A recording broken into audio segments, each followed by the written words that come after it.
My family always liked to put on a show of being close, the kind of clan that looked perfect in photos. All smiles under palm trees and laughter around dinner tables. That was the image they loved to present to the world. And for years I played along.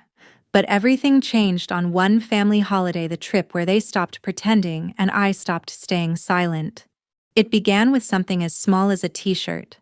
My sister Bianca had decided to surprise all the cousins with matching shirts. It was supposed to be fun, a bonding moment, the kind of thing that would end up framed on a living room wall. She pulled the shirts out of a tote bag one by one, each labeled with a playful nickname. My nephew Max's shirt said "the snack monster," and he grinned proudly with cookie crumbs still stuck to his chin. Phoebe, Bianca's daughter, got the explorer, and she ran off squealing, already living up to the title. The other cousins laughed and splashed in the pool, each nickname earning applause and giggles from the adults lounging under umbrellas. Then came my daughter's turn. Iris was 7 years old, and she had been buzzing with excitement for days. She didn't always find it easy to keep up with her cousins, but this trip had lit her up inside. She wanted to belong, to be part of the noisy, laughing pack. When Bianca handed her the white shirt, Iris peeled back the plastic with trembling fingers, her eyes glowing with anticipation. She held it up, and the word hit like a slap across the deck. Bold black letters stretched across the fabric, "The mistake." For a second, silence hung in the air. Then Max snorted. Phoebe burst out laughing, doubled over. A few cousins joined in, their voices sharp and cruel against the hum of the waves. Iris stared at the shirt as though it might change if she looked long enough. Her hands shook, her little face crumpled. And then my father chuckled. "Better she hears it now," he said, like this was some kind of truth that needed announcing. Nobody objected. Not Bianca, still smirking. Not my mother, sipping her drink like she hadn't heard. Not Josh, my younger brother, who kept his eyes glued to his phone. Not one of them stood up for my child. Iris pressed the shirt against her chest, as if she could hide the word. But her cheeks were already red with shame. She turned to me with wide, tear-bright eyes, searching for help. In that instant, I knew this would scar her if I let it. The rage in me was volcanic. I wanted to tear the shirt apart, to fling it in Bianca's face, to demand how she could do this to a child. But what I said instead was simple. I stood, the legs of my chair screeching across the tiles. I took Iris's shaking hand. "We're leaving." Gasps rippled through the group. Someone muttered, overreacting. Bianca rolled her eyes, annoyed that I'd spoiled her cruel little joke. My mother frowned, disapproving of my tone. None of them cared about Iris's breaking heart. I walked us out past the pool, past the umbrellas, past every face that had chosen silence over kindness. Iris's white shirt dangled from her fist, the word glaring like a brand against her skin. Only when we stepped outside the gates, into the cooler night air, did I kneel and pull her close. Her cheeks were streaked with tears she hadn't even noticed falling. That night, as I tucked her into bed, she whispered, "Mom, can we just stay in our room tonight?" Our room. A 7-year-old already thought of it as a hiding place. I smoothed her hair and kissed her forehead. But inside, I was on fire. That shirt had been more than a cruel prank. It was a mirror held up to everything I had endured for years. And now it was being handed down to my child. You see, I was the middle child. Bianca was the golden one, always praised, always bailed out. The pride of the family. Josh was the baby, free to fail and still celebrated. And me, I was the invisible one, the reliable one, the glue nobody noticed until it broke. That role had followed me into adulthood, chaining me to their needs. When Bianca's beauty business failed and my parents' credit was ruined, I was the one who signed the mortgage papers for their house. Just a formality. They'd said, "We'll pay." But on paper, the house was mine. Later, when Iris was born, premature and clinging to life in the NICU, I drained my savings and took on debt to save her. My parents never forgave me for that. To them, my money had always been theirs. So when they let me and Iris live with them, it came at a cost. I paid the bills, the repairs, the rent, always more than my share, while they played the saints, telling everyone how generously they supported me. And just as I had been overlooked all my life, they now overlooked Iris too. Her hearing aid was a punchline. Her efforts never matched the glowing praise showered on Bianca's kids. That night after the t-shirt incident, I sat at the kitchen table, staring at years' worth of receipts and bills. For too long, I had lived like a guest in a home that was legally mine, shrinking myself to make space for their comfort. But no more. Tomorrow. I promised myself I would stop being the silent one. Tomorrow. I would remind them whose name was on the deed. Tomorrow. Everything would change. The next morning, I carried a folder thick with papers into a lawyer's office. Every receipt, every transfer, every proof of payment I had ever made was in there. Years of evidence stacked higher than the lies my parents told about supporting me. The lawyer flipped through them, page after page, his brows pulling tight. "This is a lot," he said finally. "Try surviving it," I answered, my voice flat. He looked up. "Sharp now. Whose name is on the deed?" "Mine." "Then it's your house," he said. "You can evict them." That was all it took. Years of being the reliable one, the invisible one, the punching bag it shattered in a single conversation.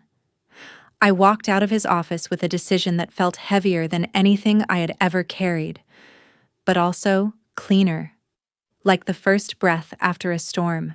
That evening, I sat at the kitchen table with the lawyer beside me. The eviction notice lay folded between us, neat and final. My palms pressed against the wood, heart pounding so loud I thought it might shake the walls. Then the front door opened. My parents walked in, sunburned from the beach, dragging their suitcases.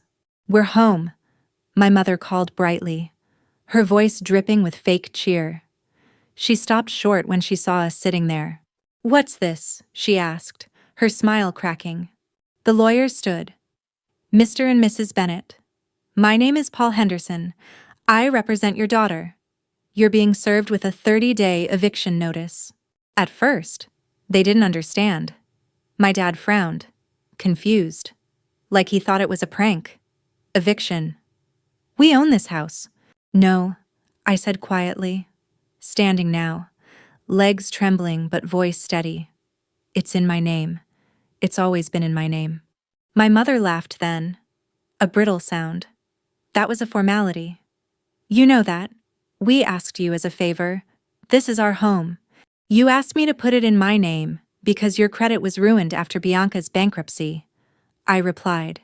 "And since then, I've been paying everything, more than you ever did.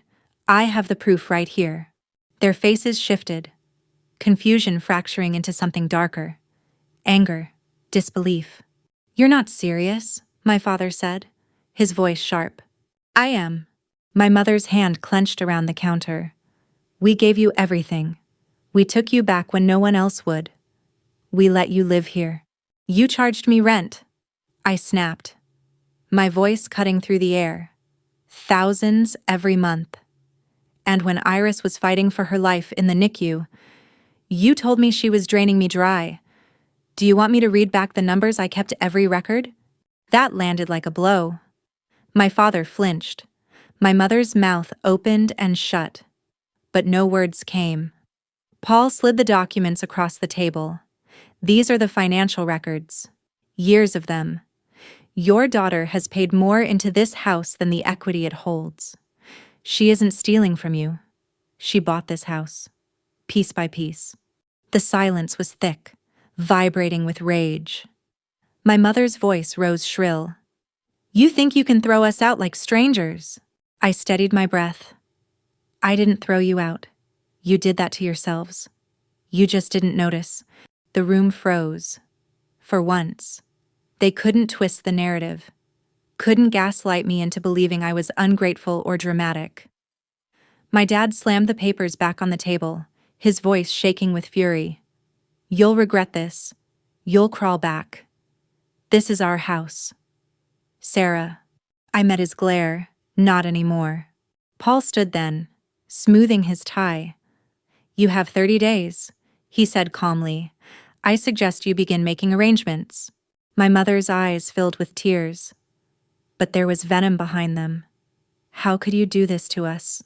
I didn't answer. If I did, the tears burning behind my own eyes might spill, so I just stood, silent and steady, while they clutched their suitcases like strangers who had walked into the wrong home. The shouting came later. Accusations, curses, betrayal flung like knives. But none of it mattered anymore. They could rage. But the papers were real. The house was mine. And for the first time in my life, I wasn't the one being threatened with losing everything. In the weeks that followed, the atmosphere turned toxic. Every cupboard slammed louder than necessary, every footstep deliberate, like they wanted me to hear the weight of their anger. They barely spoke to me directly, whispering instead to each other in unfinished sentences, their silence thick with menace. Then one evening, they called me into the living room. Bianca was there too, perched smugly on the couch beside them. My stomach twisted. I knew this wasn't a conversation. It was a trap. "Sarah," my mother began, her arms folded tight. "You can't go through with this eviction. It's cruel. It's wrong. You'll regret it." I said nothing. "If you insist on stealing from us," my father continued, his voice low and cold, "we'll have no choice but to tell the truth about you." I raised an eyebrow. "The truth that'll be new." Bianca leaned in, eyes gleaming. "We'll go to CPS." The words hit me like ice water. "We'll tell them how you drink," my mother added quickly. "We'll show them the videos." I froze. A single clip from a barbecue last summer flashed through my mind, me holding a glass of wine while Iris played with her cousins. That was their evidence. "We'll testify," Bianca pressed, her smile cruel. "We'll say you neglect her, that you scream at her, that she comes to school with bruises." "Lies," I said flatly. "Testimony," my father corrected. His eyes glinted with triumph. "Do you really think they'll believe you over us 3 adults? Family, united." For a moment, the room tilted. My heart hammered in my ears. They weren't bluffing. They meant it. They were ready to burn me to the ground to keep control. But I didn't argue. I didn't plead. I simply stood. "We're done here." I took Iris by the hand, packed 2 bags, and walked out of the house. For the first time in years, I didn't tell them where I was going. I took Iris to stay with a close friend across town. For the first time in years, I felt safe. Not because I was free of my parents, but because I finally stopped letting them know every detail of my life. I tucked Iris into bed in a spare room with soft sheets and a nightlight shaped like a star. She looked around shyly, then smiled. "It feels cozy here." "Mom," she whispered. That smile was all the reassurance I needed. The next morning, I walked back into my lawyer's office with something new in my pocket. Before leaving the house the night before, I'd slipped my phone into my jacket and quietly recorded the entire conversation with my parents and Bianca. Some part of me had known they'd try to corner me. And for once, I'd been ready. I placed the phone on the lawyer's desk and pressed play. The room filled with their voices. "We'll go to CPS. We'll show them the videos. We'll testify. 3 witnesses. Independent." When the recording ended, the silence in that office was heavy. My lawyer leaned back in his chair, eyes narrowed. "This," he said, tapping the phone, "is extortion. It's blackmail. And it's a crime." Hearing it replayed chilled me in a way I hadn't expected. When I was in the room with them, adrenaline had carried me through. But now, stripped of the noise and venom, their words were even uglier. They weren't just threatening me. They were willing to destroy Iris's life, to rip her away from me, all to keep their grip on control. "Can this protect us?" I asked quietly, my throat tight. My lawyer leaned forward, firm and certain. "Absolutely, if they so much as call CPS. We hand this over to the police. They'll be facing charges for false reporting and blackmail. And if CPS does investigate, this recording clears you. They'll bury themselves." For the first time in weeks, I almost laughed. It wasn't joy. It wasn't relief. It was the bitter, sharp sound of finally realizing they had written their own downfall. That evening, I returned to the house with the lawyer at my side. Iris stayed with my friend. I wasn't about to expose her to more of this poison. My parents and Bianca were sitting at the kitchen table when we walked in. Mid-conversation, their chatter died instantly. "What now?" my father growled. Paul didn't waste a second. He set my phone on the table, pressed play, and let their own voices do the work. "We'll go to CPS. We'll testify. 3 witnesses. Independent." My mother's face drained of color halfway through. My father's jaw clenched, his bluster collapsing into silence. Bianca's smirk dissolved into nothing, her eyes darting nervously as the evidence played on. When the recording ended, the room felt like it had been hollowed out. Paul's voice cut through the stillness, sharp and calm. "What you did is criminal. If you make a single call to CPS, this goes directly to the police. You won't just lose this house, you'll face felony charges." My father slammed his hand on the table, furious. "She's our daughter, and she's stealing from us." "Correction," I said, my voice steady. "I'm your daughter, and I'm done letting you steal from me." My mother shook her head, eyes shining with tears she was trying to weaponize. "We trusted you. We gave you everything. And you're tearing this family apart." I looked straight at her. "You tore it apart the second you called my child a mistake." For once, they had no comeback. No clever twist of words. No guilt-tripping that could erase what they'd done. They shouted. Of course, they always shouted. Betrayal, cruelty, ungrateful. But beneath their noise was something new. Something they couldn't hide. Fear. Because now they knew I wasn't bluffing. I had proof. And I had power. The next few weeks were bitter and tense. They slammed doors, muttered insults, and moved around the house like ghosts, trying to remind me with every step that I was their child, their burden, their property. But none of it mattered anymore. They had 30 days, and no amount of sulking or threats could change that. On the 30th day, they left. Suitcases clattering down the stairs, faces set hard, no goodbyes, no apologies. I didn't watch them go. I stood in the kitchen with Iris's drawings pinned to the fridge and listened to the front door close behind them. For the first time in my life, the silence that followed wasn't heavy. It was mine. The house was ours. 6 months later, it still is. The hallways no longer echo with muttered criticisms or slammed cupboards. Instead, they're filled with Iris's laughter. She has friends over now, something she never dared when we lived under their shadow. She covers the walls with art, plays music too loud, and sings off-key with all the freedom of a child who finally feels safe. I watch her sometimes, just watching, and I think she's not the mistake. She never was. She's just a kid.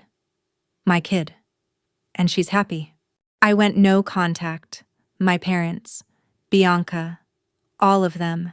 No calls, No texts, no desperate pleas for forgiveness. They showed me who they were when they tried to use CPS as a weapon. That mask can't be put back on. And though I don't regret the decision, there are days when the finality of it stings. Family is supposed to mean safety, loyalty, love. But what I learned is that sometimes walking away is the only way to protect those things. One evening, out of the blue, my brother Josh called. His voice was hesitant, almost guilty. He told me he hadn't been part of the t-shirt stunt, and that he'd heard about the CPS threat. It was messed up, he admitted. You did the right thing.